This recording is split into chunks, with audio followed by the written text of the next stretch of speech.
JDCap26 for Industry Tips and Fears and Hobbies. And I want to show you how to size the image in Pages. So you want to go down to Pages, which is right down here, and open it up. And so you're going to open up New Document and Create. And then just move this over. And let's pull this in here like this. And see how it's in there now? Okay, you see these corner boxes right here? Let's just pull it down a little bit. See these corner squares right here? You just go like this and you can size your image up and down. See, like that. And that's how you size your image to get it the size of the t-shirt that you want to match up to.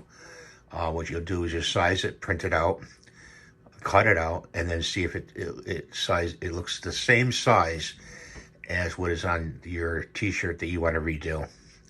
So I thought I'd include this in the next video here and show you how to do that, because maybe people don't know how to size the image.